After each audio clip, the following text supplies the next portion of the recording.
নমস্কার বন্ধুরা, banglatrening.com থেকে আমি পীযূষ গুপ্তা। এটা আমাদের 19 নম্বর এপিসোড সেলফ স্ক্রিপ্টিং এর উপরে। এই এপিসোডে আমরা পজিশনাল প্যারামিটার সম্বন্ধে আর একটু বেশি জানবো, আর একটুখানি জানবো। তো শুরু করা যাক। আরেকটা কথা, এই এপিসোডেতে আমরা আরেকটা নতুন কমান্ডের সাথে পরিচিত হব, সেটা হলো সেট কমান্ড। সেট কমান্ড কি করে? আমরা যখন কোনো পজিশনাল প্যারামিটার যে ভ্যারিয়েবলগুলো থাকে তার মধ্যে যখন ভ্যালু অ্যাসাইন করতে হয়, কোনো সেলফ স্ক্রিপ্ট এক্সিকিউট করি, সেই সেলফ স্ক্রিপ্টের সাথে যে অপশনগুলো থাকে বা সেলফ স্ক্রিপ্টের যে নামগুলো থাকে সেগুলো অটোমেটিক্যালি অ্যাসাইন হয়ে যায় পজিশনাল প্যারামিটারে। আমি যদি সেটা না করতে চাই, শুধু ম্যানুয়ালি জাস্ট আমি পজিশনাল প্যারামিটারে ভ্যালু অ্যাসাইন করতে চাই, তো আমি এই কমান্ডটা ইউজ করতে পারি, set hi I am Piyush Gupta. তো set hi I am Piyush Gupta এটা দিলাম। সেট কি করলো, যে পজিশনাল প্যারামিটারের ভেতরে এখানে কি করলো, ভ্যারিয়েবল 1-এতে হাইকে ঢোকালো, ভ্যারিয়েবল 2-তে আইকে ঢোকালো, ভ্যারিয়েবল 3-তে অ্যামকে ঢোকালো, ভ্যারিয়েবল 4-এতে পীযূষকে ঢোকালো, ভ্যারিয়েবল 5-এতে গুপ্তাকে ঢোকালো। তো এটা একবার টেস্ট করে নিই। টেস্ট করবে কি, আমাদের পজিশনাল প্যারামিটারেতেই কয়েকগুলো জিনিস আছে যেগুলো দিয়ে আমরা টেস্ট করে নিতে পারি। আগের দিনকে দেখিয়েছি, ডকুমেন্টটা খুলে রাখলে ভালো হতো প্রথম থেকে, তাহলে ব্যাপারটা খুলে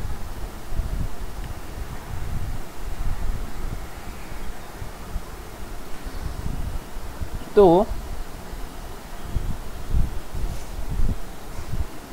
এখানে কি আছে, যদি আমি টোটাল যে পজিশনাল যে ভ্যালুগুলো দিয়েছি সেগুলো যদি ইন্ডিভিজুয়ালি দেখতে চাই, সেক্ষেত্রে আমরা কি করব, $n, যেটা আমরা আগের দিনকে আলোচনা করিনি, আগের এপিসোডে আলোচনা করিনি, $nটাকে ইউজ করব। কি করে দেখি একবার, একো $n মানে হচ্ছে যে নাম্বারগুলো থাকে এটাতে ইনফিনিটি হয়, তাই n এখানে দেওয়া হয়েছে, আগেই আমি আলোচনা করেছি। একো $1 হাই, একো $2 I, echo $3 am, echo $4 Piyush, echo $5 Gupta. তো সেট কি করলো, যে পজিশনাল প্যারামিটারের সঙ্গে ভ্যালুগুলোকে অ্যাসাইন করে দিল। এবারে যদি এইটাকে আমাকে একসাথে দেখতে হয়, তো কি করব, তো আমি কি করব, প্রিন্ট অল আর্গুমেন্ট করব, অর্থাৎ echo $* hi I am Piyush Gupta. তো এভাবে আমরা দেখতে পারি। সেটের কাজটা মোটামুটি হলো বোঝা গেল।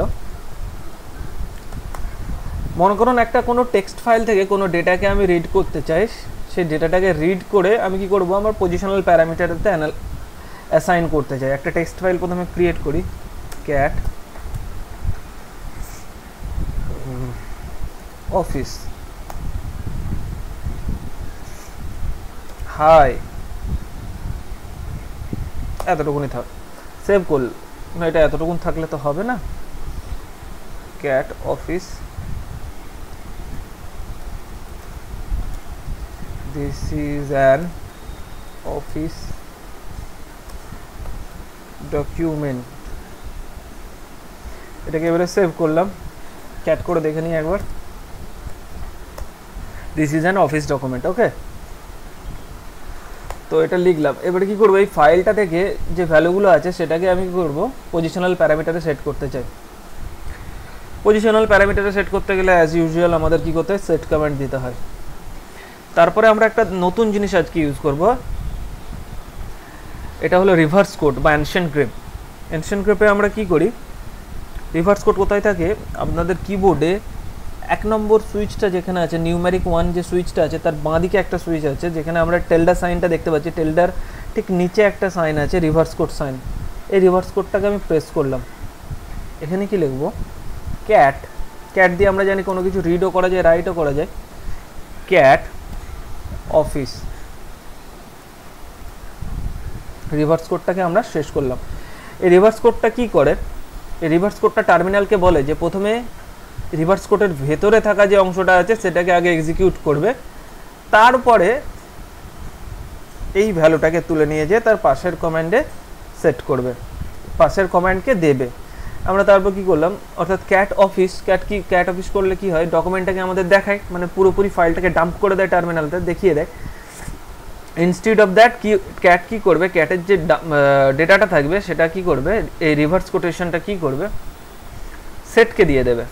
তাহলে সেট আমরা জানি কি করে, পজিশনাল প্যারামিটারে ভ্যালু অ্যাসাইন করে। এন্টার মারলাম। এবারে দেখি echo $1 this echo $2 is, এভাবে যাই যদি আমরা কন্টিনিউ যেগুলো আমরা ফাইলে লিখেছিলাম সেগুলো পাবো। অত কিছু করার দরকার নেই, আমি একদম ডাইরেক্ট echo করে দিই, echo $* করে দিই, this is an office document. তো এইভাবে আমরা কাজটা করতে পারি। এই এপিসোডটা এখানেই শেষ করবার চেষ্টা করছি, শেষ করছি। তো কারণ এপিসোডটা বড় হয়ে যাচ্ছে, পরের এপিসোডে দেখা হচ্ছে।